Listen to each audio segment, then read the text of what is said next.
মায়ের বাঁধন ছাড়িয়া পাখি যাবে উড়িয়া,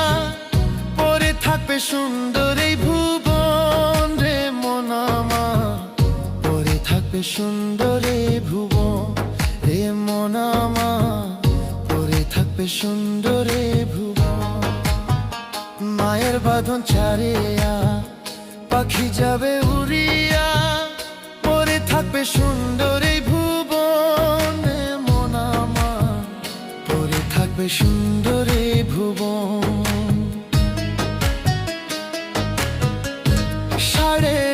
3.5 হাত ঘর বানাইয়া বাঁশের পালং লইয়া, 3.5 হাত ঘর বানাইয়া বাঁশের পালং লইয়া, দিয়ে যাবে তোমার মিচকল রে মন আমার, পরে থাকবে সুন্দর